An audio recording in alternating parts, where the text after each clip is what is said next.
kita ambil janjinya dulu, Pak. Baik. Silakan.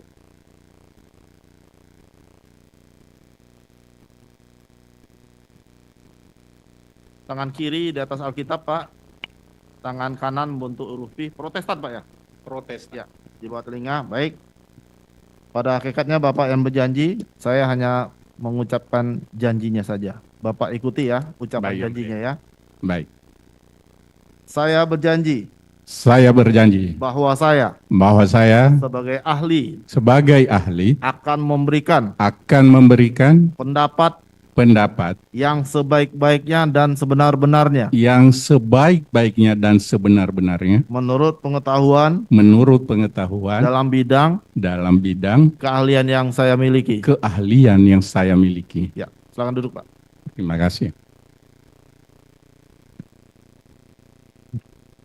Baik, saksi ini akan menerangkan seputar lalu lintas ya Betul yang mulia. untuk Betul, semua berkas ya, Pak ya. Betul, boleh. Ya, silakan untuk dimulai pertanyaannya, Pak. Baik, Saudara ahli Dr. Yuspan Tariku, SHMH. Iya, Pak. Mungkin saudara ahli dapat menjelaskan dahulu latar belakang saudara di bidang keahlian apa yang saudara miliki dan mencangkup apa saja. Baik. Jadi keahlian saya tentang bidang kecelakaan dan lalu lintas, sebelumnya saya dinas di kepolisian. Saya pernah pada bulan September tahun 2022. Selama dinas selama 36 tahun, 18 tahun saya dinas di bagian kecelakaan lalu lintas. Dan di sana saya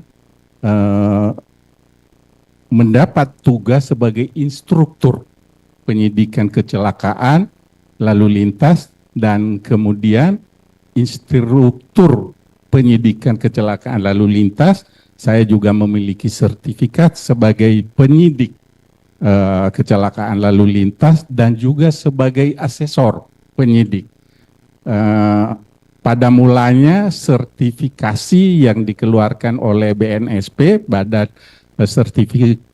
Nasional Sertifikasi Profesi, adalah hanya khusus mengasesi penyidik kecelakaan lalu lintas, tapi pada upgrade terakhir tahun 2021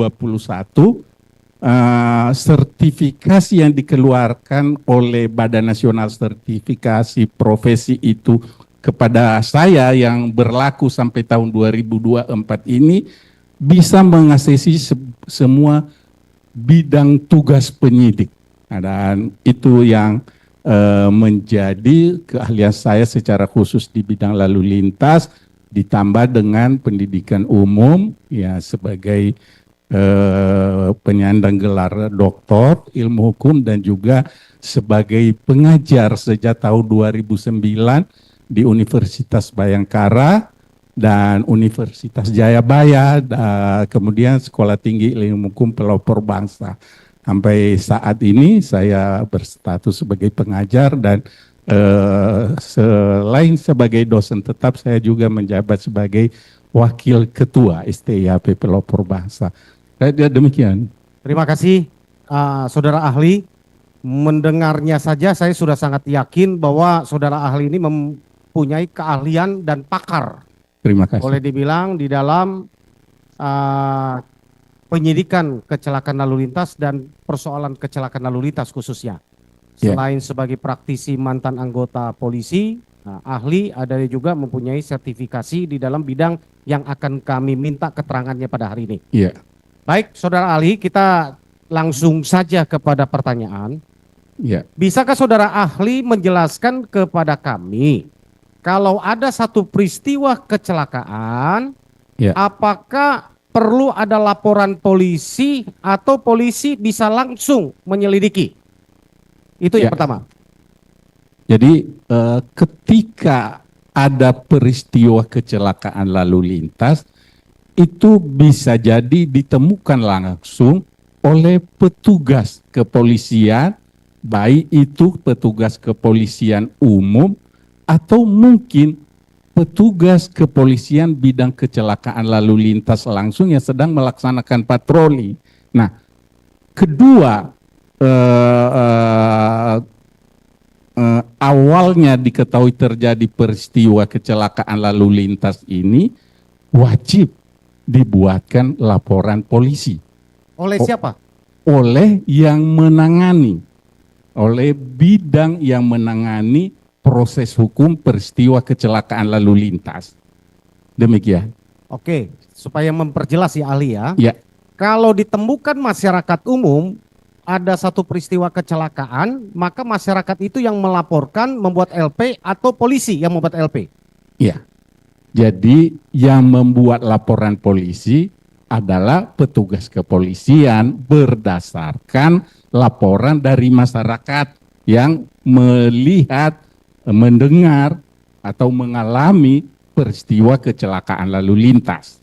Demikian. Itu wajib ya untuk dibuat LP-nya ya, laporan polisinya ya. Wajib setelah informasinya diyakini benar ada peristiwa kecelakaan lalu lintas. Demikian.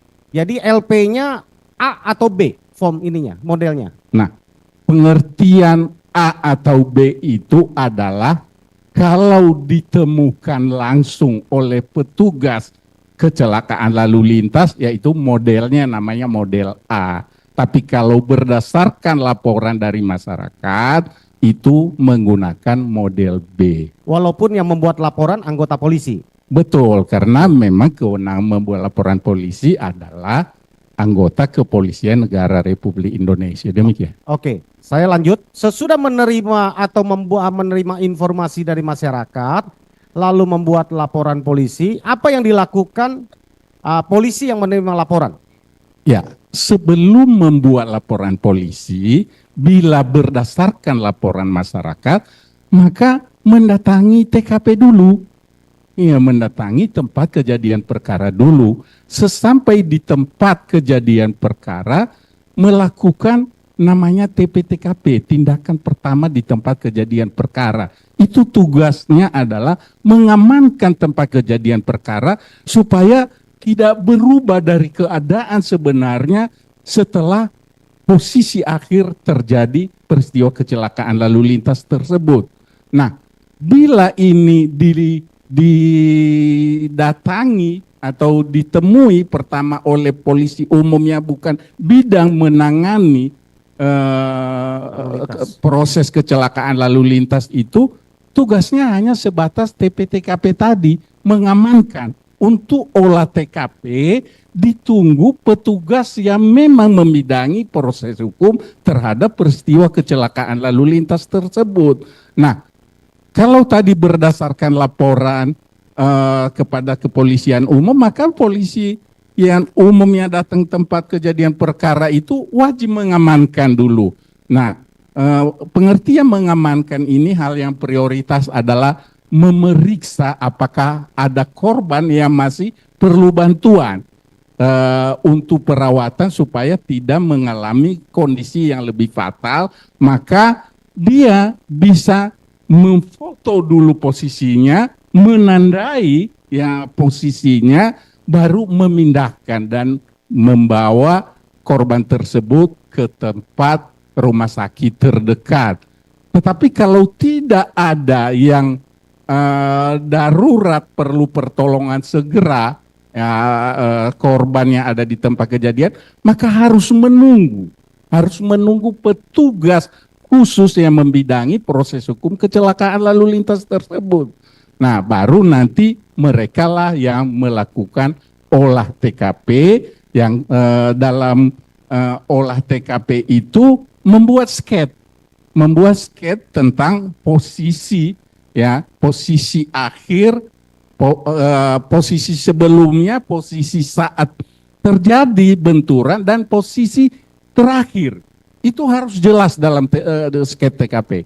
Kalau itu nggak jelas, maka sketsa TKP itu nggak bunyi, tidak bisa digunakan sebagaimana mestinya untuk mendukung pembuktian proses hukum selanjutnya. Kemudian yang paling penting lagi, dalam sketsa TKP itu dicantumkan siapa saksinya, siapa yang mengetahui peristiwa itu. Di situ dicantumkan namanya dan dia tanda tangan bahwa benar sesuai dengan yang dia lihat. Gitu. Jadi tugas ya baik yang melakukan TP-TKP maupun olah TKP harus mencari saksi fakta yang melihat kronologis terjadinya peristiwa kecelakaan tersebut, karena di tempat kejadian kecelakaan lalu lintas itu pengalaman dan pengetahuan saya sebagai ahli hukum proses kecelakaan lalu lintas bisa 60 bahkan 80%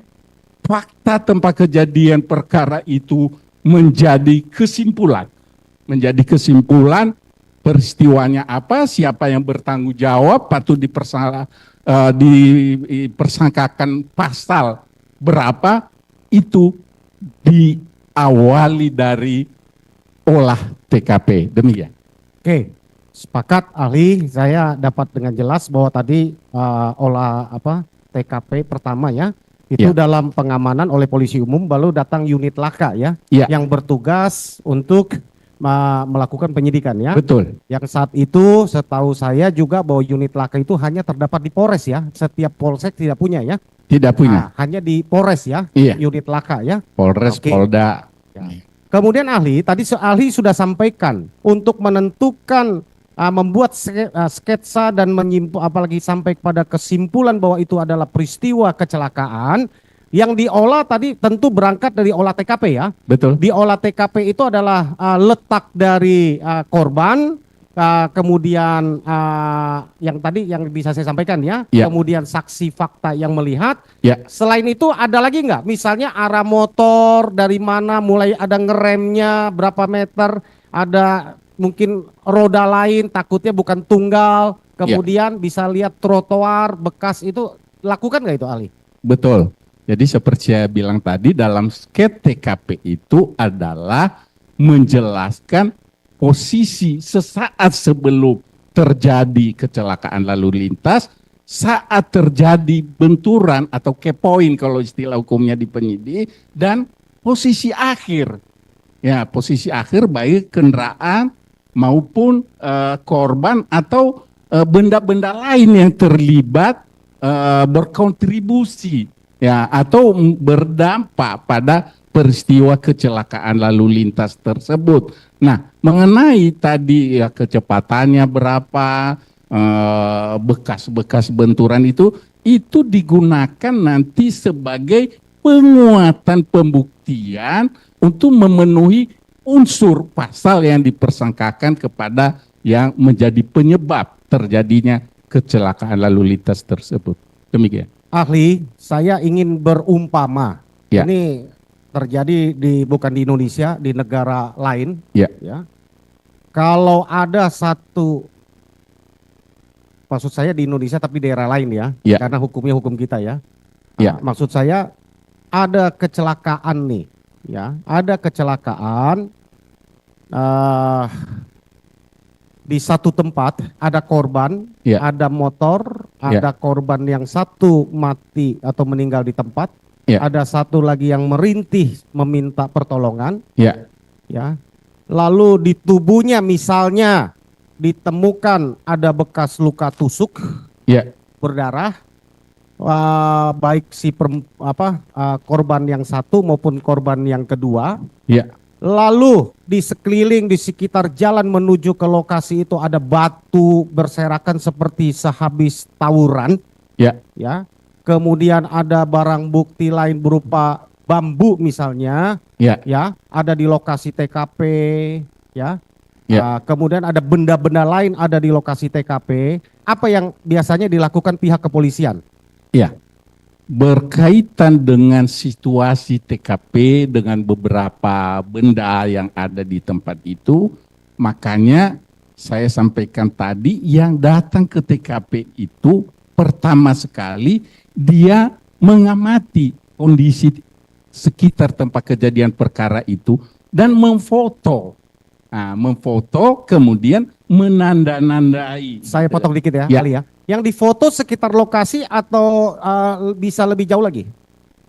Foto itu bukan hanya satu, ada diambil khusus tempat kejadian perkara itu dari 4 posisi setidaknya, utara, selatan, barat, dan timur, dan juga ada foto yang melengkapi dengan mengambil jarak sekitar TKP, bukan hanya percis di lokasi tempat kejadian perkara, demikian. Kalau tadi ditemukan tadi ada luka bekas tusukan, mengeluarkan darah, ya senjata tajam lah ya. Iya. Ada bekas luka tusukan, ada batu tadi seperti bekas tawuran, dan juga ada benda lain, bambu dan yang lain. Iya. Apakah unit laka masih melanjutkan olah TKP atau dia panggil unit reserse umum yang lain? Ya, seperti saya sampaikan tadi bahwa prioritas yang dilakukan di TKP itu melihat apakah ada korban yang masih memerlukan bantuan segera supaya tidak bertambah parah kondisinya, itu bisa disegerakan untuk dibantu dan dibawa ke rumah sakit terdekat. Tetapi sebelumnya, saya ulangi lagi sekian kali, harus memfoto dulu ya posisinya itu supaya jelas bila di kemudian hari dilakukan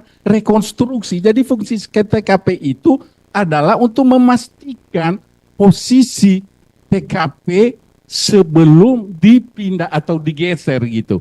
Jadi saya ulangi bahwa bila ada korban yang memang memerlukan bantuan segera ya, untuk membantu tidak bertambah parah kondisinya, yaitu bisa dibantu di foto dulu, terus ditandai, ya baru bisa dibawa langsung ke rumah sakit terdekat. Maksud saya begini, Ali. Ya.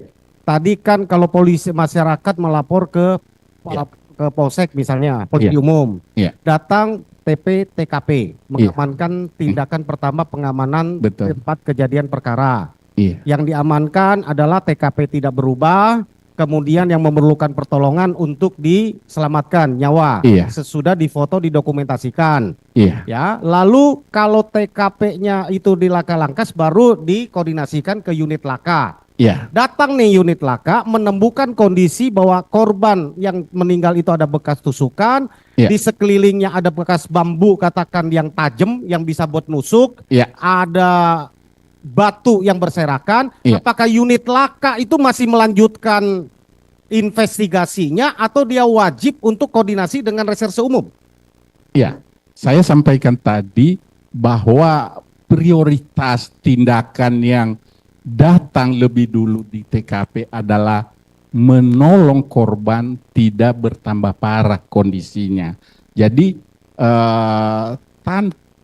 koordinasi tetap melaporkan dengan melihat ada tusukan ya, kondisi TKP ada bambu sehingga diduga itu tindak pidana umum bukan peristiwa kecelakaan lalu lintas. Maka dia tetap melaporkan ke Serse dan untuk penanganan segera. Namun dia dapat ya, karena saya katakan tadi prioritas utama adalah menolong korban yang masih memerlukan bantuan segera gitu. Demikian. Jadi kalau ada kondisi TKP yang ada selain tanda-tanda kecelakaan tunggal, maka wajib dilibatkan reserse umum ya, kalau ada dugaan pembunuhan misalnya ya. Betul, kalau ada dugaan. Nggak mungkin hanya unit reserse unit laka ya. Iya. Tidak mungkin ya. Tidak mungkin, tapi sebelum itu harus dipastikan dulu bahwa peristiwa itu bukan kecelakaan lalu lintas, ada tuh bekas tusukan tadi dan diperkuat dengan saksi. Ya bisa aja tusukan itu ya karena dia merosot, ada benda tajam di situ, bambu atau kayu, ya dia tertusuk gitu kan. Jadi dengan bekas tusukan tadi yang dilihat ada bekas tusukan, diperkuat dengan menanyakan ada tadi yang melihat di sekitar ini gitu kan. Jadi harus ada saksi yang menunjukkan bahwa dia ditusuk, jadi jelas tindak pidana umum, segera laporkan bidang reserse. Demikian. Artinya tadi saya pertegas bahwa unit laka pasti akan berkoordinasi dengan reserse umum ya, karena ada kecurigaan begitu ya. Apalagi ada bekas batu dan apa segala macam ya. Sesudah diolah TKP, apa yang dilanjutkan untuk menentukan bahwa itu kecelakaan atau itu katakan bukan kecelakaan?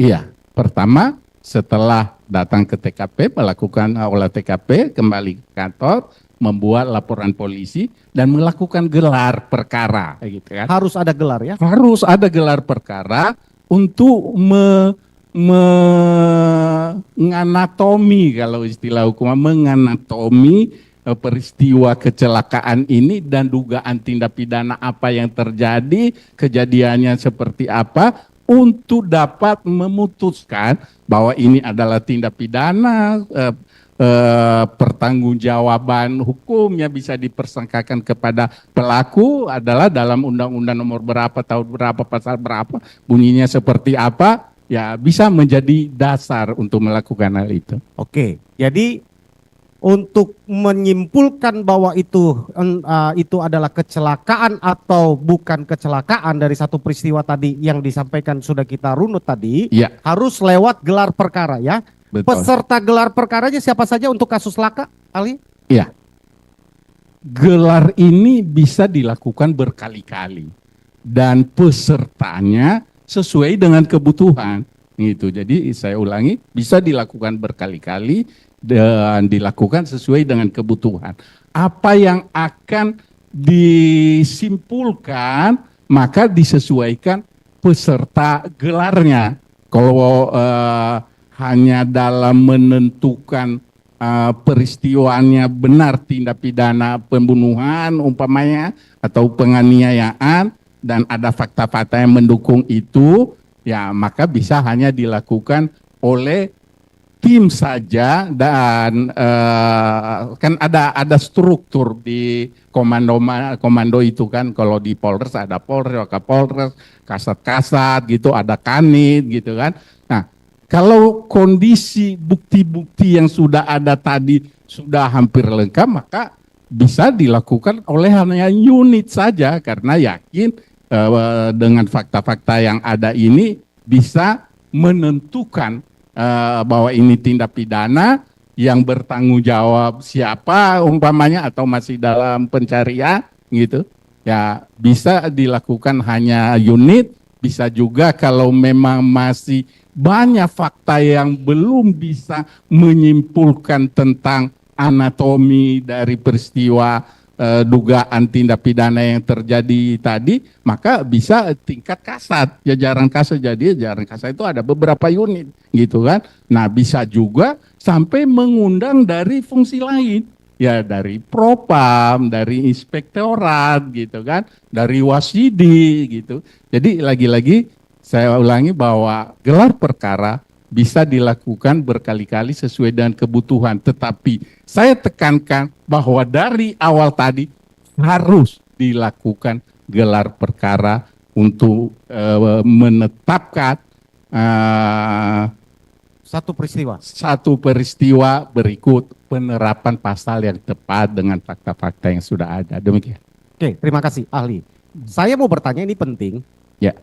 Kalau belum ditentukan ini kecelakaan atau katakan tindak pidana pembunuhan diduga atau lain, ada jenazah nih di mana, di rumah sakit ya, di rumah sakit ya. Iya. Nah, karena dibawa ke rumah sakit korban kan, ada jenazah. Diizinkan nggak untuk dimakamkan kalau belum ada kejelasan status bahwa ini adalah kecelakaan atau karena tindak pidana di luar kecelakaan? Iya, secara prosedur hukum, apalagi kematian yang mau dimakamkan itu adalah kematian tidak wajar gitu ya, sehingga patut diduga adanya peristiwa tindak pidana. Nah, dalam peristiwa tindak pidana ini ada dua pihak yang paling berkepentingan, dalam hal ini hukum atau negara dan juga keluarga dari korban atau yang meninggal itu. Jadi secara ketentuan normatif tidak boleh langsung dimakamkan sebelum ada kejelasan dulu penyebab kematian ini apa, sehingga bisa nanti dilakukan proses dan menuntut tanggung jawab yang memang menjadi penyebab dari peristiwa kematian itu. Demikian. Kalau nyatanya jenazah diizinkan dibawa pulang, ya, dengan kesimpulan katanya itu adalah kecelakaan, lalu pagi-paginya, kan ini peristiwa, katakan ada satu peristiwa terjadi jam 10 malam, Ya, ya. Lalu jam 1, jam 2 jenazahnya sudah diizinkan pulang atau Ya. paginya, subuhnya, ya, lalu besok paginya udah diizinkan untuk dimakamkan. Ya. Apakah ahli kebiasaan di kepenyidikan bahwa itu sudah pasti ada kesimpulan bahwa itu terang peristiwa itu adalah kecelakaan? ya. Kita tidak, saya selaku ahli tidak bisa langsung menjawab itu karena tidak mengetahui fakta administrasi yang sudah dilakukan oleh yang menangani saat itu. Tetapi yang saya mau sampaikan bahwa bila dibawa pulang jenazah itu, karena tadi saya sampaikan bahwa sebenarnya normatifnya harus dilakukan otopsi gitu kan. Nah, tetapi sering sekali ada permintaan dari keluarga untuk membawa pulang dan segera memakamkan jenazah tanpa melakukan otopsi, tapi itu harus dibuktikan dengan permohonan. Ada permohonan tertulis gitu, ditujukan kepada penyidik gitu, dan penyidik lah nanti yang berkomunikasi kepada rumah sakit bahwa sudah bisa dibawa pulang dengan alasan ini. Kalau tidak ada permohonan dan tidak ada persetujuan dari penyidik yang menangani itu, rumah sakit tidak boleh mengeluarkan. Oke. Jadi dasar rumah sakit mengeluarkan jenazah pasti ada persetujuan dari kepolisian ya? Betul, yang Ya, menangani yang menangani tersebut. perkara awal ya. Iya. Lalu sesudah dibawa pulang, besoknya dimakamkan. Hari pertama, hari kedua, hari ketiga, hari keempat, semua masih berjalan pada kesimpulan bahwa itu kecelakaan, tidak ada penyidikan, tidak ada tindak lanjut dari kepolisian untuk mengembangkan peristiwa itu, dan peristiwa itu sudah dianggap satu peristiwa kecelakaan murni. Ya. Lalu tiba-tiba 4 hari kemudian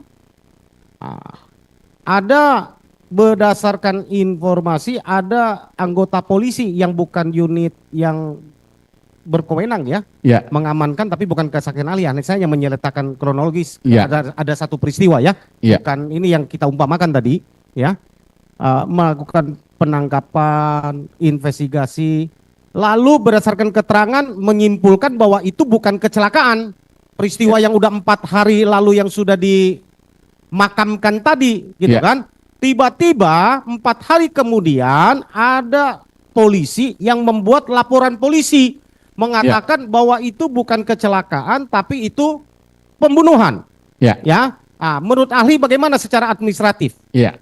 Karena informasi awal dan penanganan awal hingga sudah diterbitkan laporan polisi, maka yang sejalan dengan kelanjutan dari laporan polisi itu ada penyelidikan, gitu kan? Ada penyelidikan.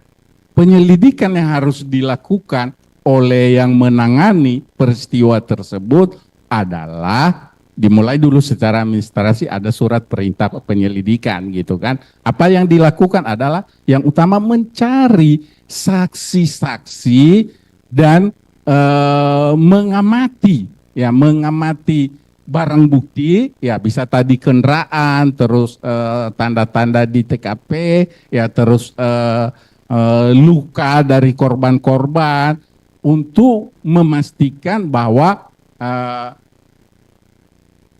peristiwa tersebut adalah peristiwa kecelakaan lalu lintas yang kemudian ditingkatkan ke penyidikan, bersamaan dikeluarkan surat perintah penyidikan, dan selanjutnya peristiwa itu ditangani untuk memenuhi unsur dari pasal yang diduga dilanggar pada peristiwa tersebut, dan bila ada informasi seperti yang disampaikan tadi bahwa ada polisi yang mendapatkan informasi dan membuat laporan polisi bahwa sesuai dengan informasi dan fakta, yang harusnya ada fakta ya, lain bukan hanya informasi katanya gitu kan. Ya, harus ada fakta bahwa peristiwa itu bukan kecelakaan lalu lintas tapi adalah tindak pidana pembunuhan. Maka laporan polisi yang sedang diproses oleh penyidik kecelakaan lalu lintas tadi harus bisa mempertanggungjawabkan bahwa ada kebenaran informasi baru tersebut. Peristiwanya bukan kecelakaan, tetapi adalah pembunuhan. Nah, namun bila penyidik kecelakaan lalu lintas telah melakukan tugasnya sebagaimana mestinya, saya sampaikan tadi, mereka datang ke TKP menanyakan saksi, ya apalagi sebenarnya masih ada saksi di TKP itu, tapi ternyata di dalam prosesnya tidak ada. Ya, ada apa ini? Apakah tidak ditanya siapa saksi yang melihat saat itu, atau ya diabaikan? Ya, kalau diabaikan faktornya apa? Kita kan tidak tahu. Yang saya maksud bahwa petugas penyidik kecelakaan lalu lintas datang di TKP itu selain untuk memahami kondisi TKP juga mencari saksi yang mengetahui kronologis peristiwa tersebut. Demikian. Itu idealnya ya, ahli ya. Ya. Itu idealnya, saya sepakat ya, karena kami juga biasa menangani perkara seperti begitu ya. Ya. Tapi kalau ada, sudah dinyatakan 4 hari kecelakaan sudah dimakamkan, LP-nya sudah ditangani oleh Polres yang lain ya. Tiba-tiba ada kepolisian Polres yang lain, bukan Polres awal yang menangani kecelakaan. Ya. Tiba-tiba ada LP di sana tanpa koordinasi berdasarkan informasi, lalu mengadakan penangkapan dan di situ saya rasa keanehan-keanehan itu terjadi dalam sekian jam tanpa didahului penyelidikan, langsung LP tanpa penyelidikan langsung tetapkan tersangka, naik penyidikan terus gelar, nggak tanpa ada gelar terus menetapkan tersangka terus bergulir. Ya. Jadi menurut ahli secara administratif penyidikan ada di Polres A sudah berkesimpulan itu kecelakaan. Sudah dimakamkan 4 hari. Di Polres B 4 hari kemudian baru masuk laporan polisi tanpa ada saksi, tanpa ada barang bukti lain yang memadai ya, seperti yang tadi saya tanyakan, di lokasi tidak ada batu, tidak ada apa, tapi si laporan B ini yang di Polres B yang terbaru mengatakan ada kejar-kejaran, timpuk-timpukan, batu berserakan di jalan. Secara itu kan sudah tidak nyambung sebenarnya kan. Nah, terus berjalan nih secara administratif penyidikan menurut ahli. Ya, apa yang harus dilakukan Polres B yang menerima laporan tindak pidana lain selain kecelakaan tadi? Ya, jadi begini, penyidik itu independen. Dia tidak boleh dipengaruhi oleh situasi, tekanan atau pengaruh dari pihak lain. Ya, contohnya dengan informasi tadi ada polisi yang menemukan informasi, baru informasi ya, belum didukung fakta-fakta, terus membuat laporan polisi, terus sana proses, jadi otomatis yang penyidik kecelakaan tadi langsung dihentikan begitu saja. Tidak bisa. Saya katakan penyidik itu independen.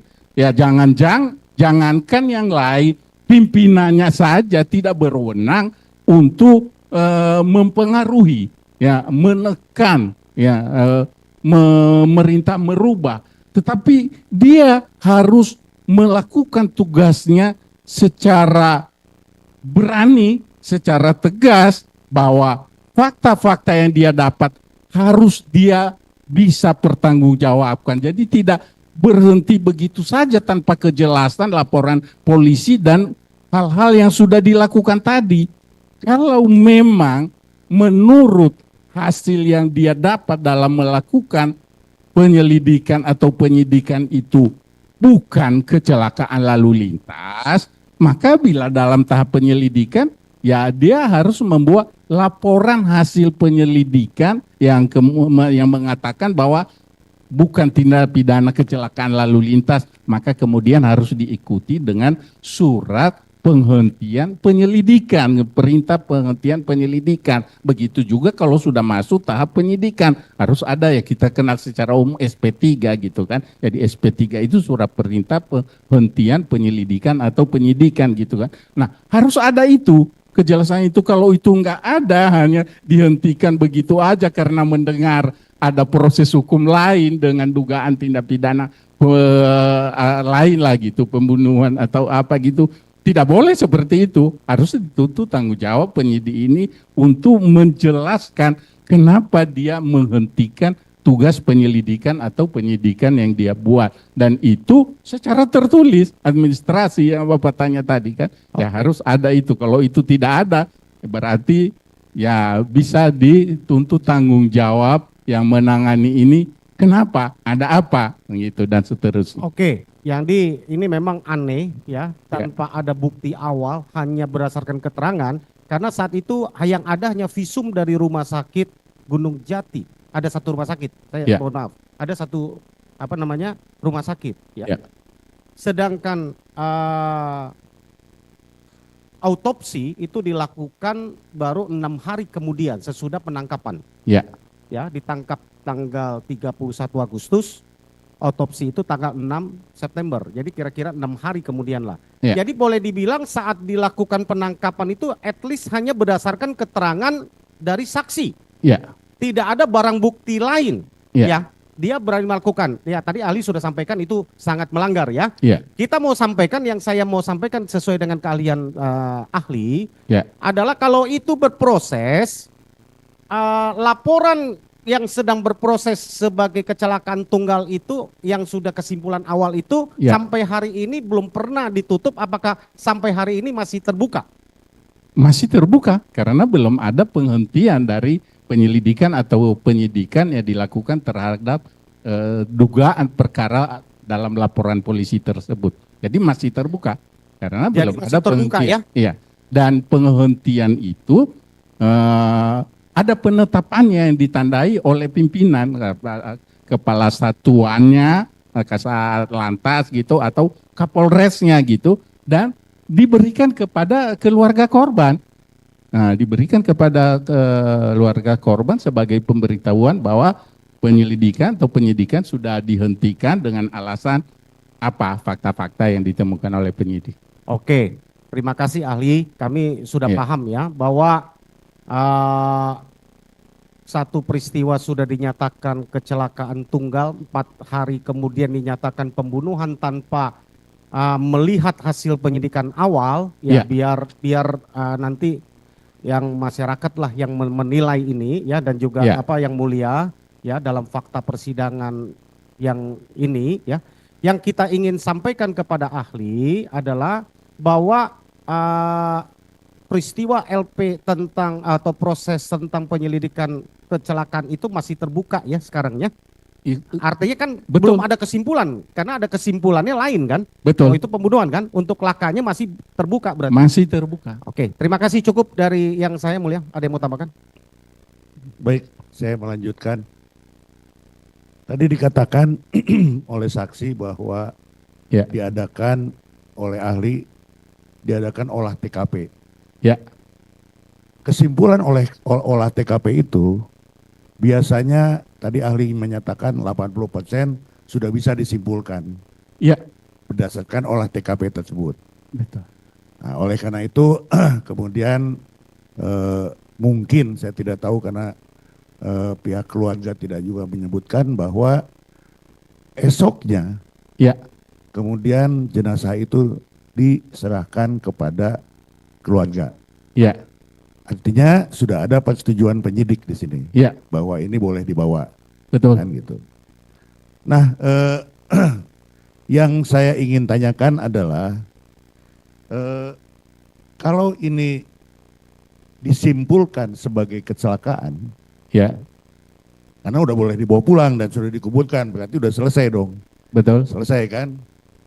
Nah, pertanyaan saya adalah selesainya ini tadi kan dikatakan oleh adanya surat dari hasil gelar yang dilakukan oleh Lantas yang menyatakan ini selesai penyelidikan dengan kesimpulan kecelakaan. Kira-kira gitulah ya. Saya tidak tahu suratnya seperti ini. Nah, yang ingin saya tanyakan adalah bagaimana seandainya di dalam masalah ini terjadinya adalah di satu wilayah hukum Polres A, ya kan?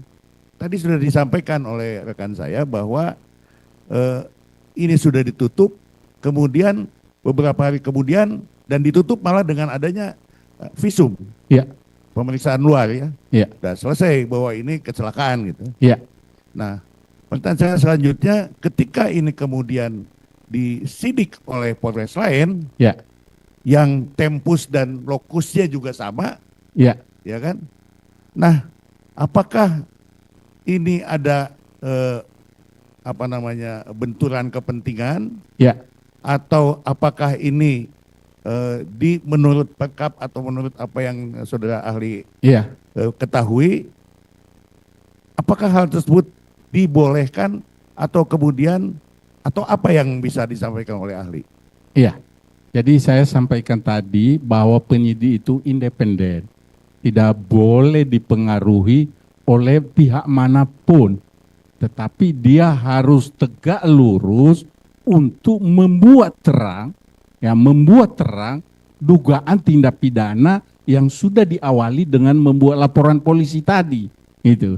Jadi kalau yang meninggal itu dibawa pulang, harus sudah mendapat dulu fungsi pendukung pembuktian terhadap si jenazah itu.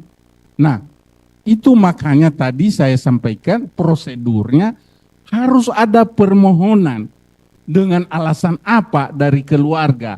Maka nanti penyidik menjawab secara aturan hukum harus dilakukan otopsi ya atau bedah mayat gitu untuk membuktikan dugaan tindak pidana yang diduga terjadi sebagai penyebab terjadinya meninggalnya seseorang tersebut.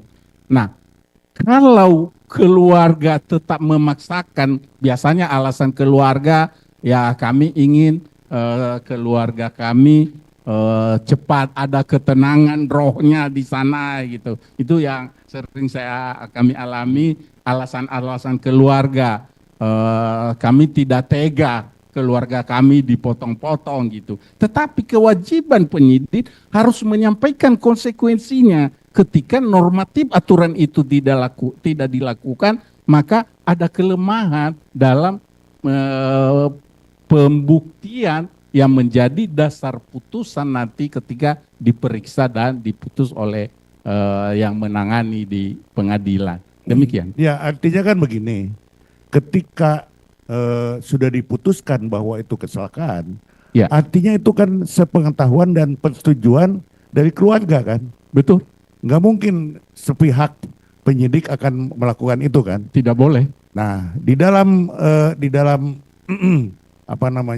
pernyataan dan lain-lain yang disodorkan oleh penyidik kepada keluarga, Ya. itu sudah termasuk di dalamnya bahwa kalau ada apa-apa bukan tanggung jawab penyidik. Betul. Ya kan begitu kan? Iya. Nah, kalau kemudian ada beberapa hari kemudian ada kasus yang ada LP yang lain yang tempus dan lokusnya sama, kemudian juga korbannya juga sama, Ya. apakah itu ada pembunuhan 2 kali atau bagaimana ya? Tentu. Kan ini udah ditutup dengan adanya kesepakatan antara penyidik dengan keluarga, katakanlah begitu. Betul. Nah, ketika ini kemudian disidik lagi bukan oleh Polres yang bersangkutan, bahkan oleh Polres yang di luar wilayah hukumnya, itu bagaimana pandangan ahli? Iya. Jadi menggeliti pertanyaan apakah 2 kali pembunuhan udah mati terus dibunuh lagi apa ini? Jadi saya sering ini kalau menanya tanggal lahir seseorang beda dengan yang ada di identitasnya jawabannya. Saya bilang kamu lahir berapa kali gitu kan. Begitu juga ini berapa kali dibunuh gitu kan. Jadi cukup menggeliti gitu. Jadi kembali pada intinya pertanyaannya apakah dengan 2 penanganan itu yang berbeda mana yang sah? Itu intinya sebetulnya pertanyaannya. Mana yang sah? Yang sah adalah yang semula sepanjang dia bisa bertanggungjawabkan sumber dan fakta-fakta yang dia kumpulkan untuk menyimpulkan bahwa itu peristiwa kecelakaan lalu lintas. Ya, yang lainnya ya apalagi kalau hanya informasi ya, terus menangkap dulu ya peran polisi. Sementara itu kan bukan peristiwa tertangkap tangan gitu kalau bahasa hukumnya. Harusnya melalui prosedur dulu. Ya, siapa yang melaporkan itu ya diminta keterangannya dulu. Itu baik dalam KUHP maupun peraturan Kepala Kepolisian Republik Indonesia, ya prosedurnya seperti itu. Ya, karena bukan tertangkap tangan, ya melaporkan itu dulu diminta keterangannya, saksi-saksinya apa, baru nanti yang terlapor itu dipanggil. Jadi kalau gujul-gujul begitu ada hanya informasi ini ya tanpa dukung fakta-fakta langsung melakukan penangkapan, ya tentu sangat bertentangan dengan hukum acara yang berlaku di negara kesatuan Republik Saya Indonesia. kembali kepada keahlian ahli gitu ya. Ya. Bagaimana administrasi penyidikannya, adminnya? Kan ini udah ditutup dengan kecelakaan. Iya. Apakah hasil kesimpulan laka ini Ya. oleh Polres setempat kemudian itu diberikan kepada siapa saja? Apa termasuk kepada Polres yang menyidik kemudian? Iya. Jadi kalau dalam penyelidikan atau penyidikan yang dilakukan oleh fungsi kecelakaan lalu lintas ternyata pada akhirnya bukan kecelakaan lalu lintas, maka prosedurnya ada pelimpahan. Nah, ada pelimpahan berkas namanya. Jadi buktinya pelimpahan gitu dan administrasi yang dia lakukan sepanjang proses itu turut dia serahkan gitu bahwa ini yang kami lakukan ternyata bukan kecelakaan lalu lintas. Nah, itu pun ya karena yang menangani sebagai dugaan tindak pidana umum tadi ya melakukan prosedur yang saya sampaikan, ya diminta keterangan dulu siapa yang bisa menerangkan bahwa yang terjadi adalah peristiwa pembunuhan, berikut saksi-saksinya, ya baru nanti memanggil yang dilaporkan itu. Demikian prosedur. Jadi pelimpahan itu adalah satu kewajiban. Kalau peristiwa itu ternyata bukan peristiwa kecelakaan lalu lintas. Ya ini bukan kecelakaan. Kemudian yang lalu lintas kemudian jadi pembunuhan gitu loh. Iya, kalau dia menemukan fakta-fakta itu seperti itu, maka wajib ya. Wajib dia limpahkan ke bagian yang berwenang menangani dugaan peristiwa tersebut. Demikian. Ya, terima kasih. Karena inkasu di kasus di berkas yang kamu terima nggak ada itu pelimpahan itu. Iya. Ada yang mau nambahkan? Silakan, Pak. Oke. Silakan. Terima kasih ahli. Iya. Saya mau tanya, apabila pada saat polisi tiba di suatu TKP Ya. atas laporan masyarakat Ya. terjadi suatu kecelakaan. Ya. Apabila itu ternyata kecelakaan tunggal, Ya. biasanya kebijakan daripada kepolisian bagaimana? Ya. Kalau itu kecelakaan tunggal dan memang yang menyebabkan kecelakaan itu misalnya dia hanya sendiri, ya maka proses hukumnya akan dihentikan nanti penyidikannya gitu, penyelidikan. Tetapi kalau pengendara ya masih sudah meninggal, padahal pada peristiwa itu ada korban yang mestinya dia bertanggung jawab, misalnya penumpangnya gitu, atau dengan peristiwa itu yang menabrak rumah di pinggir jalan atau orang yang ada di pinggir jalan, maka seketika yang mengemudi kendaraan itu masih hidup, bisa dituntut tanggung jawabnya. Jadi saya pertegas bahwa tanggung jawab pengendara yang menyebabkan kecelakaan lalu lintas itu Jangankan terhadap dampak di luar kendaraannya. Bila ada penumpangnya saja, walaupun itu keluarganya sekalipun, ya kita kenal ya cukup sempat viral, ya Saiful Jamil ya itu ya istrinya penumpang. Ada lagi kejadian di Solo, itu penumpangnya anaknya meninggal, ya bapaknya diproses tanggung jawab hukumnya. Karena di dalam hukum ya orang per orang bertanggung jawab. Bukan karena hubungan keluarga, apalagi kalau penumpangnya itu orang lain dan dia masih hidup, maka dituntut tanggung jawab pidananya sesuai dengan proses hukum yang berlaku. Demikian. Oke, jadi kalau bisa saya pertegas bahwa pengendara suatu kendaraan yang mengakibatkan kecelakaan dan matinya si pengendara itu maupun penumpangnya, si pengendara itu bisa dituntut. Secara pidana gugur demi hukum sesuai dengan pasal 77 KUHP. Tapi intinya ada tindakan pidana yang dilakukan oleh si pengendara motor tadi. Walaupun gugur, karena kematiannya kan gugur. Ya, Tapi apakah tindakan dia menimbulkan kecelakaan itu bisa dipidana? ya kalau mati jelas gugur. Nah, tetapi bicara apakah sebenarnya ada tanggung jawab hukum pidananya gitu kan. Ya itu tadi sebenarnya ada berdasarkan fakta-fakta yang bisa dibuktikan bahwa memang ada kelalaian dia gitu kan. Ya bisa juga itu kan penyebab kecelakaan ini bisa faktor kendaraan, bisa faktor jalan, ya bisa juga faktor manusia atau faktor alam gitu ya. Ya kalau faktor alam itu ya tidak bisa dituntut tanggung jawab. Tetapi kalau ada faktor kelalaian pengemudi itu, ya maka bisa dituntut tanggung jawab pidananya sesuai dengan proses aturan hukum yang berlaku. Oke, sepengalaman ahli, Ya. berapa persen tingkat kecelakaan yang timbul akibat ini tadi faktor manusianya? Ya.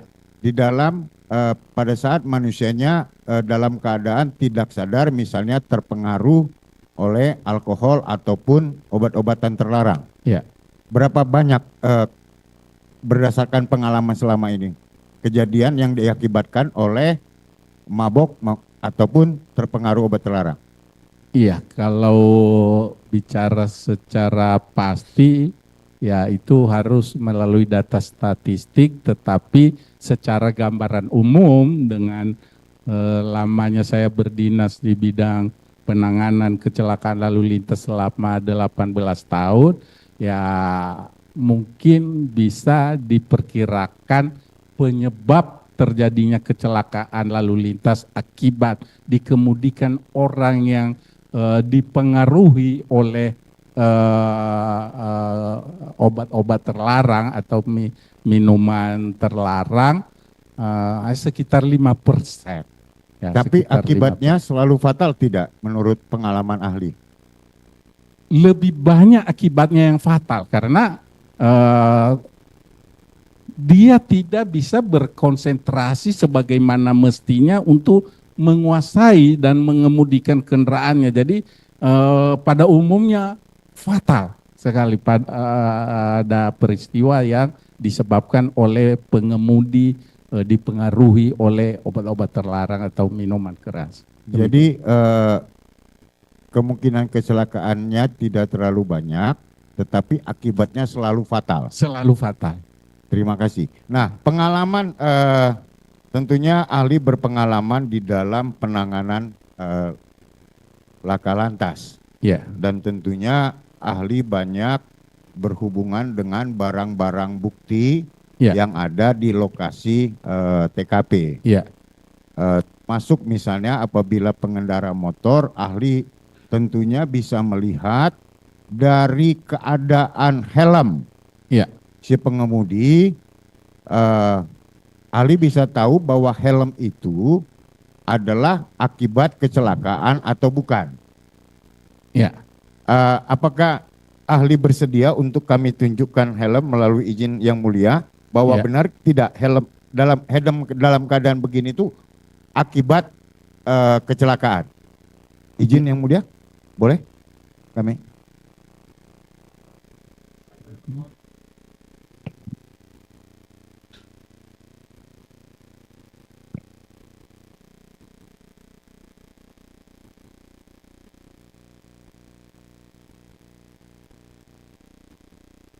Helm ini ditemukan di kamar mayat. Helm ini ditemukan di kamar jenazah RSUD Gunung Jati Ya, di sekitar 1 jam setelah ditemukannya adanya korban di flyover Talun. ya. Nah, kalau menurut pengetahuan ahli, ini helm akibat kecelakaan atau bukan nih? Oke, kerusakannya. Dilihat dari kerusakannya, tidak bisa langsung disimpulkan sepenuhnya bahwa ini akibat dari peristiwa kecelakaan. Tetapi untuk membuktikan atau memastikan ini disebabkan kecelakaan lalu lintas, kerusakannya harus dikonfirmasi dengan keterangan-keterangan saksi, ya, terus berbenturan dengan apa, ya, lebih memastikan lagi ada pembuktian forensiknya itu. Oke. Ya, tapi Dari 4 orang saksi yang sudah diperiksa di muka persidangan, ya, mereka melihat bahwa helm ini ada di TKP kecelakaan. Bagaimana menurut pendapat ahli? nah, oleh saksi yang menerangkan ini ada di tempat kejadian kecelakaan dan sesuai dengan kronologis yang disampaikan, maka sudah bisa dipastikan bahwa itu kerusakan disebabkan kecelakaan lalu lintas. Terima Demikian kasih, ahli. menurut saya. Demikian.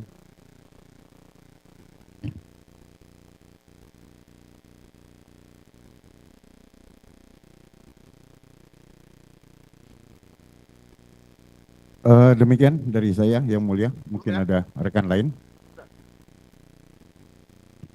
Terima kasih Yang Mulia. Ahli, saya ingin fokus ke kapasitas penyidik Iya. laka lantas. Menurut pengalaman ahli yang sudah berpengalaman sekitar 18 tahun, Iya, apakah setiap penyidik laka lantas dibekali pengetahuan untuk membedakan ini laka lantas atau ada indikasi tindak pidana lain? Iya. Pada saat dia melihat korban. pada dasarnya kewajiban institusi untuk membekali personilnya keahlian di bidang yang dijalankan oleh masing-masing. Begitu juga di penyidik kecelakaan lalu lintas. Berbagai upaya institusi melakukan pembekalan pengetahuan untuk menangani peristiwa kecelakaan lalu lintas itu secara profesional, proporsional, dan prosedural. Ya, namun tidak menutup kemungkinan masih belum merata mendapat kesempatan pembekalan itu, atau ya juga sudah mendapat pembekalan melalui ada namanya pendidikan kejuruan, ada proses pelatihan-pelatihan. Tapi kadang-kadang kan ada orang juga yang memang daya serapnya kurang atau kurang serius gitu ya. Nah, bisa jadi seperti itu, Pak. Tapi paling tidak setiap penyidik pada awalnya bisa identifikasi awal ya. Ya, Apakah korban itu korban kecelakaan atau korban tidak pidana lain? iya, Bisa tentu punya kemampuan itu. harus memiliki kemampuan itu. Harus. Ya. Salah satu yang diharuskan penyidik itu bisa menjalankan tugas sebagai penyidik, ya kalau sekarang ini ada peraturan pemerintah kan, dia harus sarjana gitu kan, harus sarjana dan memiliki sertifikasi sebagai penyidik gitu kan. Nah, setidak-tidaknya di timnya itu ada salah satu yang memiliki sertifikasi sebagai penyidik tindak pidana kecelakaan lalu lintas. Demikian. Terima kasih. Kemudian yang kedua nih, tadi dijelaskan oleh ahli bahwa yang membuat LP di laka lantas itu adalah siapa yang menanganinya. Iya. Betul. Kalau seandainya di LP itu disebut dalam LP itu hanya disebutkan di dalam laporan itu hanya laka lantas, tidak ada tindak pidana lain, itu artinya apa? Ya, artinya di format laporan polisi kecelakaan itu ada kolom yang mencantumkan kesimpulan sementara. Ya, jadi kesimpulan sementara berdasarkan fakta-fakta yang didapat oleh penerima laporan, diduga peristiwa kecelakaan lalu lintas seperti itu. Jadi Nah, dalam LP itu kalau seandainya hanya dicantumkan itu di kematian korban atau korban itu korban itu disebabkan oleh laka lantas, berarti tidak mungkin dibuka lagi untuk kemungkinan tidak pidana lain. ya, sementara sesuai dengan laporan, fakta-fakta yang ada adalah peristiwa kecelakaan lalu lintas, ya kemungkinan ada penyebab lain atau tindak pidana lain ya tentu nanti berkembang dengan hasil penyelidikan dan penyidikan yang didapat oleh penyidik. Kalau secara administratif nih, administrasi penyidikan, akhir dari proses penyelidikan di laka lantas itu apa? Seperti apa? Ya, akhirnya adalah pertanggungjawaban hasil temuan dari peristiwa yang ditangani tentang dugaan tindak pidana kecelakaan lalu lintas tersebut. Bisa berupa, kalau tidak cukup bukti, ya berupa penghentian penyelidikan atau penyidikan. Tetapi kalau cukup bukti, ya pelimpahan berkas ke jaksa penuntut umum. Ya, demikian. Oke. Terima kasih. Ini satu yang terakhir nih. Pada saat proses penyerahan jenazah, Ya. apakah di dalam secara administratif dijelaskan dalam bukti surat administrasinya itu penyebab kematian korban pada saat penyerahan jenazah ya, disertai itu dengan administrasi itu tuh. Mengenai penyerahan korban atau jenazah Pada keluarga pada keluarga, apakah ada disertai penyebab kematiannya? tertulis penyebab kematiannya ada? Tidak. Tidak. Di situ hanya menyerahkan berdasarkan permintaan, ya permintaan dari keluarga ke penyidik dan penyidik ke rumah sakit, gitu ya. Jadi yang didomani rumah sakit adalah penyidik, bukan keluarga, gitu ya. Jadi dari keluarga ke penyidik, ya penyidik ke rumah sakit. Demikian proses. Tanpa mencantumkan penyebabnya. Tanpa mencantumkan penyebabnya untuk penyerahan tersebut. Terima kasih. Terima kasih. Iya. Ali. Izin yang mulia, kami Ya. lanjutkan. Satu pertanyaan saja. Barangkali ini sangat penting untuk ditanyakan kepada ahli. Sepengetahuan dan sepengalaman ahli, selama berapa tahun di Laka Lantas, di unit Laka Lantas? 18 tahun. 18 tahun. Apakah setiap kecelakaan sepeda motor yang menyebabkan kematian pasti atau selalu ditandai dengan kerusakan sepeda motor yang parah? Gitu. Ya. Pertanyaannya, apakah setiap peristiwa kecelakaan lalu lintas yang melibatkan sepeda motor selalu ditandai dengan kerusakan berat? Tidak. Ya, bergantung, peristiwa bisa jadi hanya tersenggol sedikit, ya karena bisa jadi sedang dalam kurang konsentrasi, maka bisa mengakibatkan kecelakaan, dia jatuh, mungkin sempat ngerem mengurangi kecepatan, namun tidak tertahan, tetap jatuh karena sempat ngerem dan mengurangi kecepatan, tentu benturan jatuhnya tidak begitu keras, maka dimungkinkan bahwa peristiwa kecelakaan lalu lintas yang melibatkan sepeda motor tidak selalu harus mengakibatkan kerusakan berat. Demikian. Sekalipun si pengendara pada akhirnya meninggal dunia karena terbentur ke benda seperti tiang listrik atau tiang penerangan umum, tapi motornya tidak sampai menabrak, hanya sliding seperti itu. Apakah juga pasti ditandai dengan kerusakan berat dari motor itu sendiri? Tolong diulangi.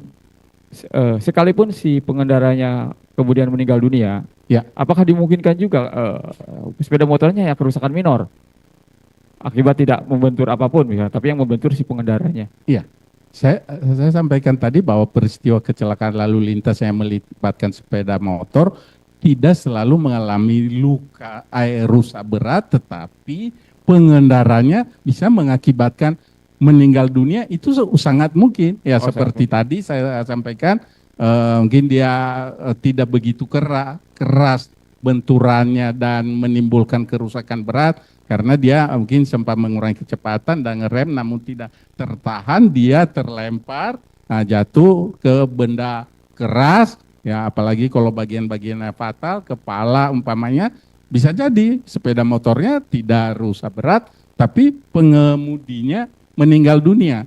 Jadi dalam Undang-Undang Nomor 22 Tahun 2009 yang mengendalikan sepeda motor atau kendaraan yang digerakkan oleh mesin dan mekanik itu namanya pengemudi, bukan pengendara. Kalau di Undang-Undang 92 dulu, Undang-Undang Lalu Lintas tahun 92, namanya pengendara. Jadi makanya saya selalu menyebut pengemudi. Jadi semua kendaraan yang digerakkan oleh mekanik atau mesin itu pengemudi namanya. Oke, cukup. Ya. Mohon dicatat Yang Mulia pertanyaan ini untuk menjawab, karena dalam perkara ini Pak Rudiana tidak mempercayai ini kecelakaan karena motornya kerusakannya minor. Itu saja Yang Mulia. Cukup Yang Mulia.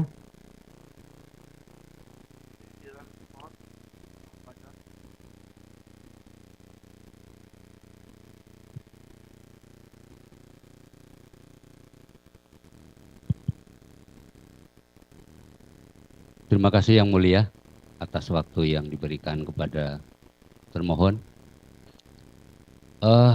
Ahli Dr. Yusen. Iya Pak. Menurut pendapat ahli, supaya masyarakat pengemudi aman, sebenarnya apa syarat-syarat suatu jalan atau jembatan itu berfungsi baik? Adakah syarat-syarat yang harus dipenuhi, katakanlah harus lebar, trotoar, tanda-tanda, rambu-rambu. Kami ingin menanyakan itu supaya jangan sampai korban-korban kecelakaan ini semakin hari semakin banyak. Iya. Menurut pendapat ahli sebenarnya apa yang ideal itu terhadap jalan maupun jembatan layang dan seterusnya? Iya. Jadi berbicara tentang faktor jalan yang memenuhi syarat keamanan untuk menghindari terjadinya kecelakaan lalu lintas dan mengakibatkan korban, di dalam Undang-Undang Lalu Lintas Nomor 22 Tahun 2009 ada beberapa instansi yang dipadukan untuk menilai kelayakan untuk keselamatan pengguna jalan itu, yang disebut forum lalu lintas.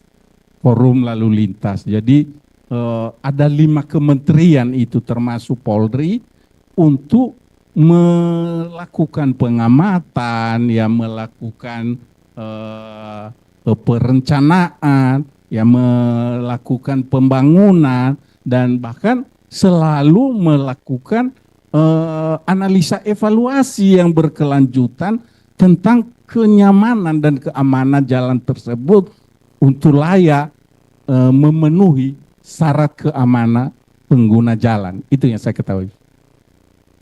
Kesimpulannya berarti mesti ada rambu-rambu, tanda-tanda, lampu penerangan yang cukup. Apakah itu termasuk?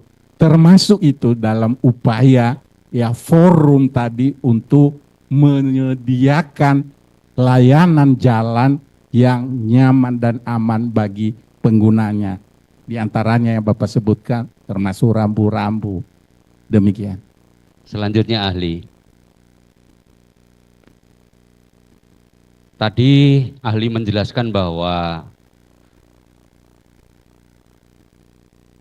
seket TKP itu adalah paling penting, bahkan 80% fakta di lapangan akan menjadi kesimpulan.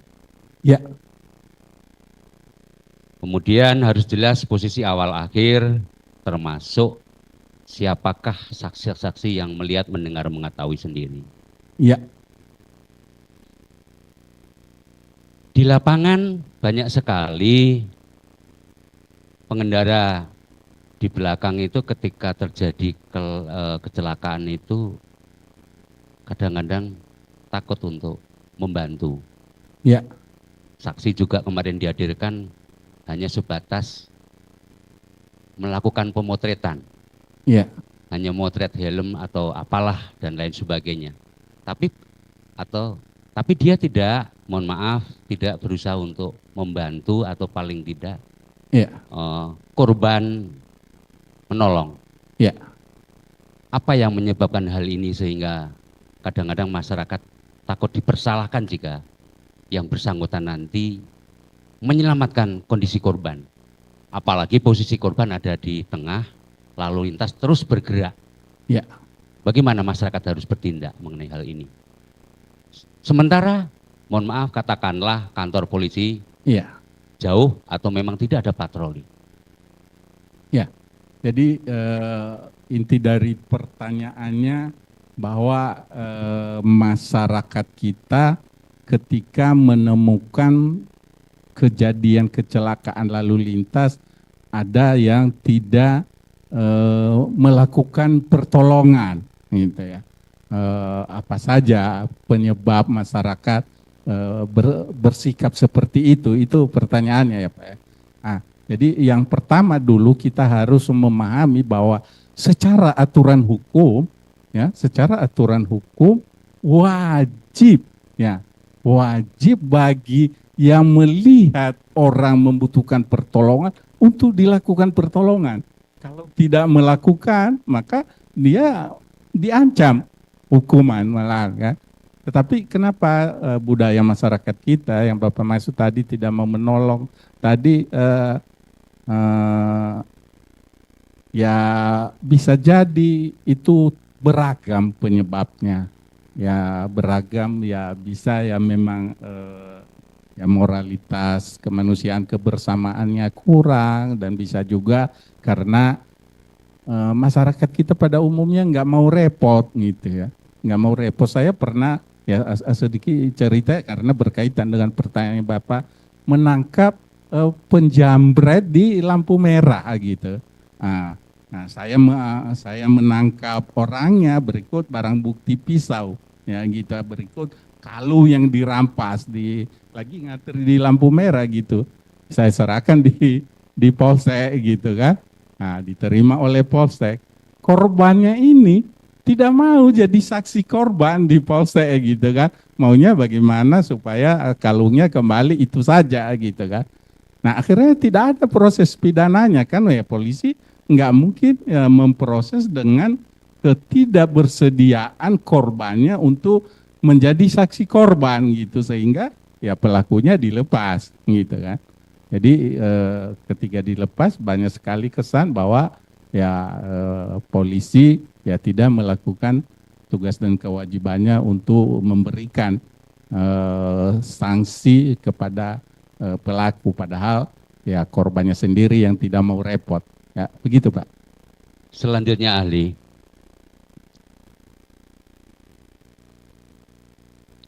Ketika ada dua orang pengendara sepeda motor ya melintas di jalan. Ya. Kemudian dia awalnya memang mengemudi dengan baik dan sesuai. Ya.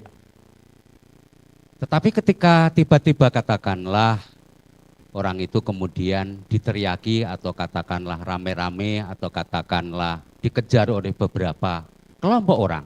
Iya. Terlepas itu ada masalah tidak. Ya. Lalu akibat dari kejaran teriakan itu menimbulkan dua orang itu katakanlah terjadi kecelakaan.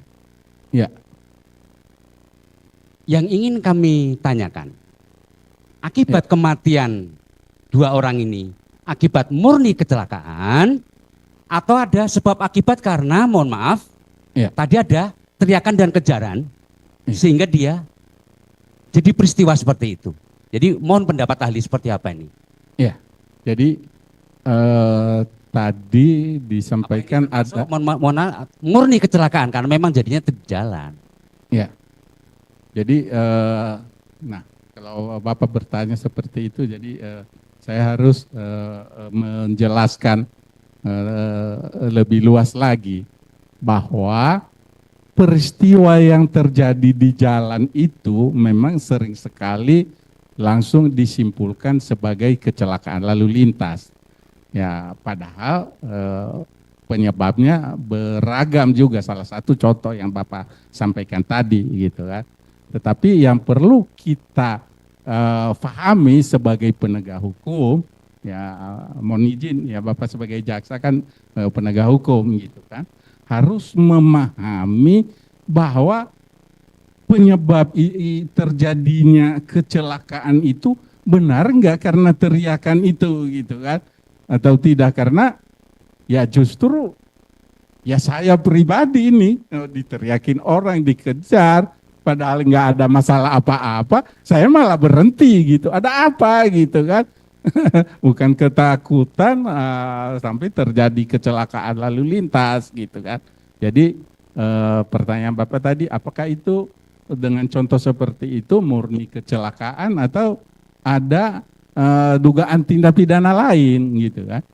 Jadi saya tentu tidak bisa menjawab secara ya atau bukan itu, karena untuk menyimpulkan itu tidak cukup dengan hanya cerita yang Bapak sampaikan. Ya, tidak cukup dengan berita yang Bapak sampaikan. Jadi ada fakta-fakta lain, ya termasuk keterangan saksi, ya yang harus dimiliki untuk menyimpulkan ya atau bukan. Demikian, Pak. Selanjutnya, ya. Masih kembali ke titik kecelakaan karena sesuai dengan ahli. Iya, Pak. Pada prinsipnya ahli tadi menjelaskan jika ada korban yang terjadi kecelakaan, dilakukan dokumen dan sebagainya, Iya. foto, dan seterusnya. Jika diketemukan fakta di lapangan, korban yang satu katakanlah masih bisa hidup, yang satu sudah meninggal, Iya. bolehkah masyarakat itu memindahkan yang sudah meninggal atau dua-duanya paling tidak sambil menunggu petugas kepolisian yang sah, atau masyarakat boleh langsung dibawa aja ke rumah sakit? Iya. Protapnya, SOP-nya seperti apa? Karena Bapak juga menjadi dosen pengajar di Bayangkara. Iya. Ya, kalau Bapak menanyakan SOP, sementara yang Bapak maksudnya di sini adalah masyarakat awam. Dua-duanya. Bagaimana dia tahu SOP? Kalau sekarang masyarakat, mohon maaf kalau dari segi masyarakat bagaimana? Iya, kalau dari segi masyarakat ya itu apa yang terpikir dia untuk kebaikan sebenarnya kan, untuk kebaikan. Kalau memang dia memindahkan atau membawa ke rumah sakit, dia tidak mengerti dampak kelebihan atau kekurangan dalam proses hukumnya nanti. Jadi dia tidak mengerti SOP gitu, Bapak. Iya. Iya, Bapak. Sudah terjawab? Masih belum, tapi masih belum jelas. Yang belum yang mana? Terkait SOP yang untuk lalu lintas. Oh. Kalau tadi kan masyarakat. Oh, iya. Ini kaitannya dengan, mohon maaf, pembelajaran terhadap Bayangkara. Ya. Kalau SOP kepada penegak hukum, ya secara normatifnya ya tidak boleh sebelum dilakukan ya pemotretan, penandaan, ya supaya di kemudian hari untuk kepentingan penguatan pembuktian, maka itu wajib dilakukan sesuai dengan SOP penanganan dugaan dugaan di TKP tindak pidana apa sesuai dengan peristiwanya. Tentu berbeda-beda, tapi secara mutlak semua harus menjamin keaslian TKP, ya ditandai dengan melakukan pemotretan tadi, ya maupun memberikan tanda dengan tulisan kapur. Penyidik itu biasanya salah satu peralatannya itu diperlengkapi, demikian. Selanjutnya, karena ahli juga ahli di bidang kecelakaan, namun di sisi lain juga sudah bertugas 38 tahun menjadi di unit 18 tahun. 18 ya. Iya. Yang ingin kami tanyakan,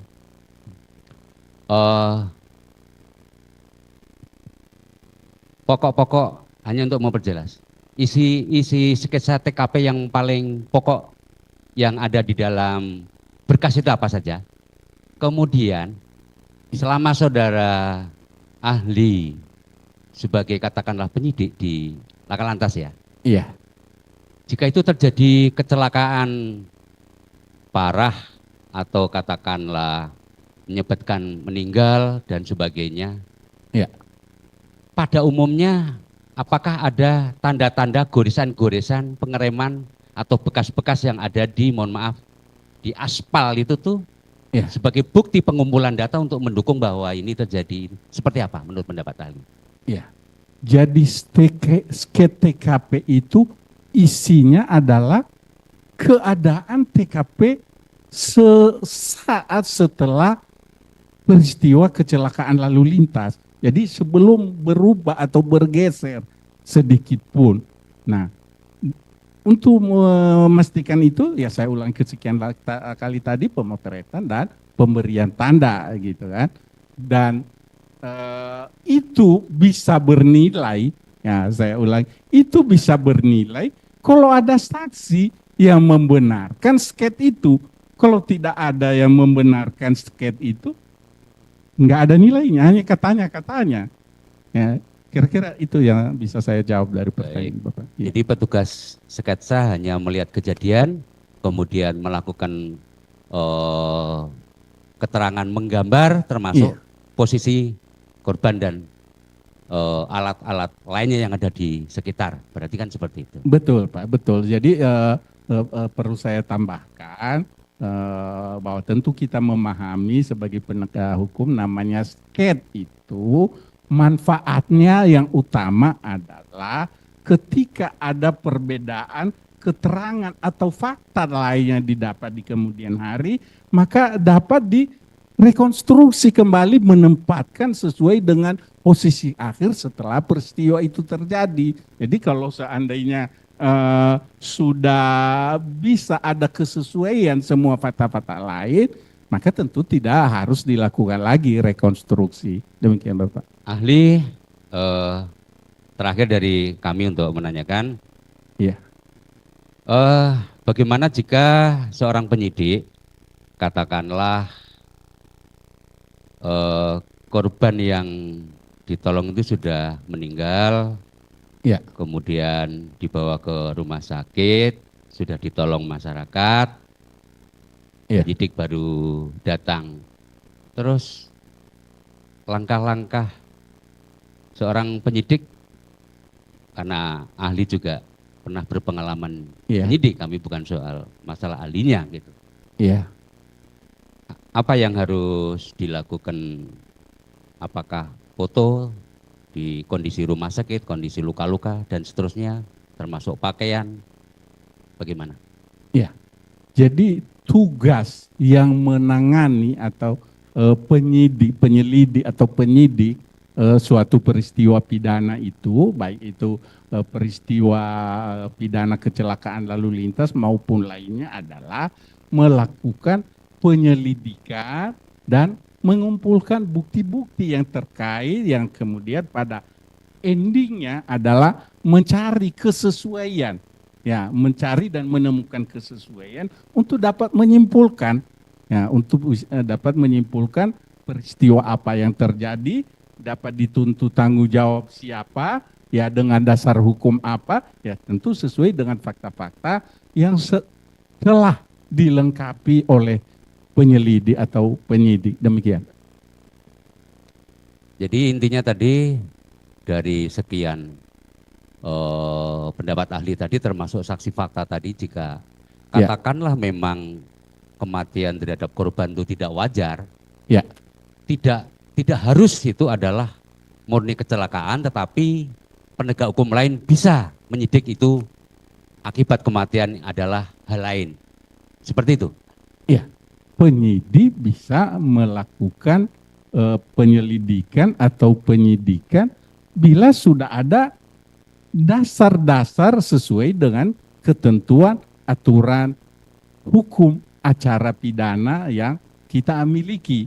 Itu kalau langsung melakukan penyidikan tanpa melalui ya prosedur dari awal tadi, apakah itu ditemukan langsung atau kalau laporan masyarakat ya itu prosedurnya saya udah jelaskan tadi dan tentu kita paham semua itu. Ya begitu juga kalau menemukan sendiri, ya tahapan yang harus dilakukan sudah ada panduannya sesuai dengan hukum acara kita. Demikian Pak.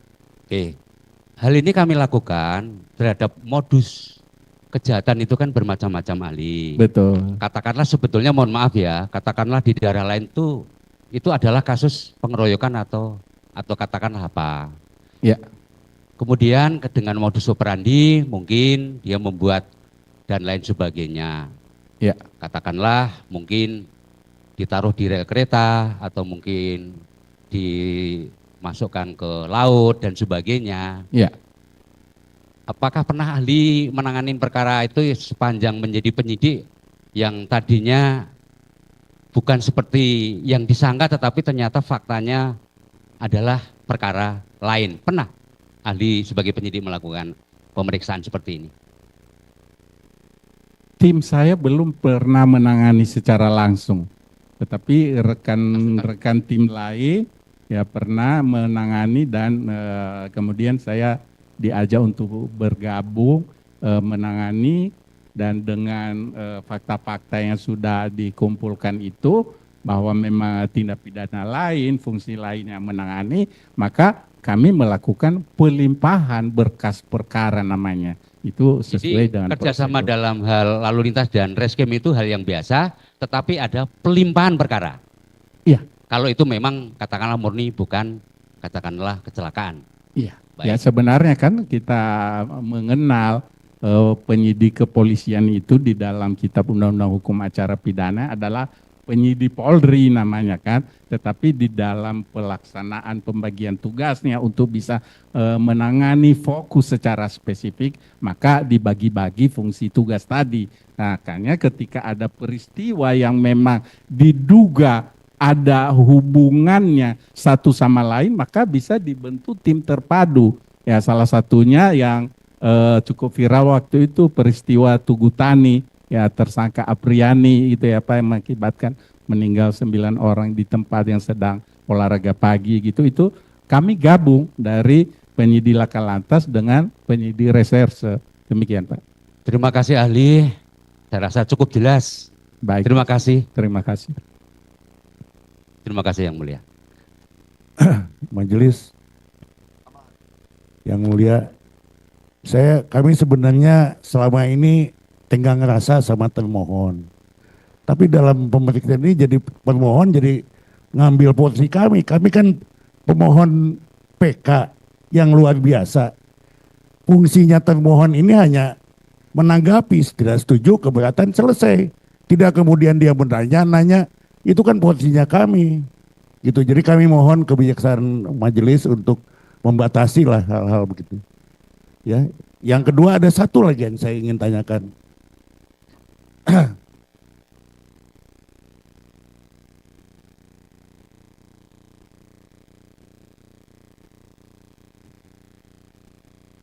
Ahli begini. Ya. Termohon. Ini ada permohonan visum dari kepolisian tanggal 27 Agustus 2016. Terhadap Vina, pemohonnya adalah Lantas.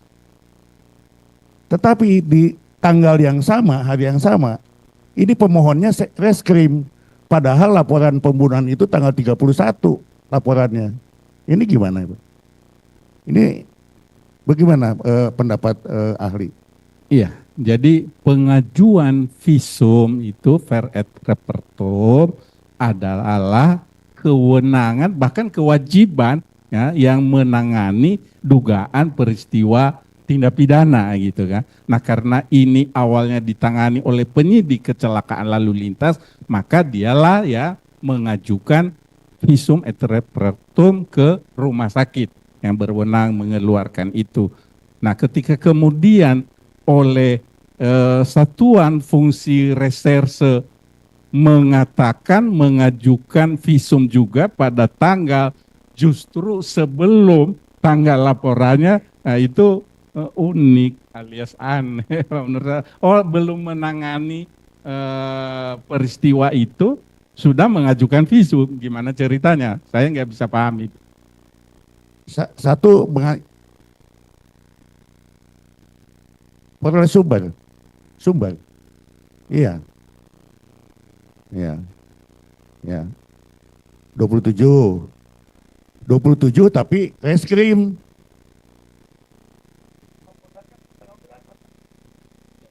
Ya. Ini RSUD Gunung Jati 22, yang mulia. Ini RSUD, ini RSUD Jati. Nah, ini tanggal barunya diajukan oleh Polres Sumbar tanggal 27 Agustus, diajukan oleh Lantas. Nah, kemudian oleh Polres yang sama pada tanggal yang sama diajukan atas nama reskrim di penomoran suratnya ini. Nomor 7 sama. Beda. Yang mulia, ini nomor yang reskrim itu nomor 190. Yang reskrimnya kapan? Tanggal 27 juga.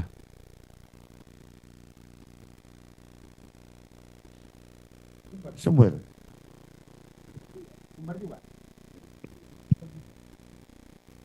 Jadi karena ini baru kami temukan, kami akan jadikan novum.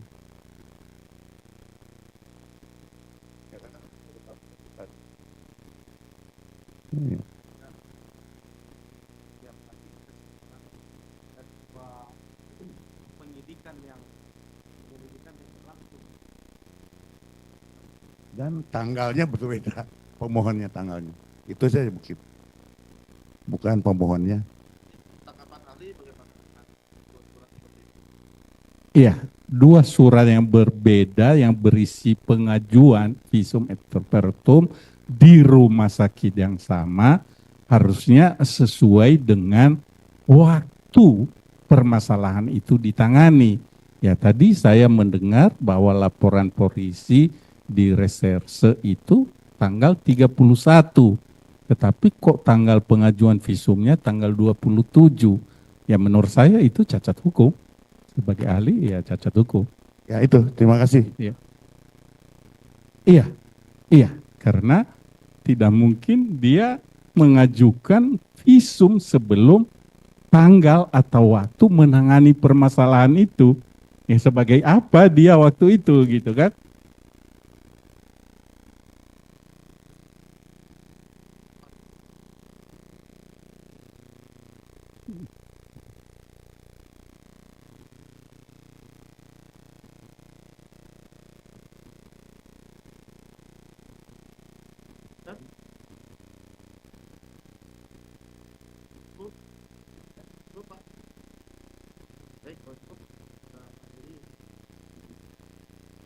Termohon cukup ya. Para pemohon nggak tahu ya tentang keterangannya. Oke, baik. Ahli mau ada yang disampaikan lagi? Selain yang Bapak terangkan tadi atau memberikan pendapat yang tadi, ada yang mau disampaikan lagi? Cukup? Ya, sedikit saja yang mulia sebagai ahli, sebagai pemerhati hukum, ya kita sudah memahami fakta-fakta proses hukum yang ada ini, yang memiliki kewenangan untuk menyimpulkan, ya memutuskan dengan berbagai pertimbangan fakta-fakta tadi. Ya saya berharap banyak kepada majelis hakim yang berwenang atau sejauh mana kewenangannya bisa memberikan keadilan hukum kepada semua pihak. Itu aja yang mulia, terima kasih. Ya, Terima kasih Pak atas kehadirannya. Pemeriksaan sudah selesai, bisa kembali ke belakang. Terima kasih yang mulia.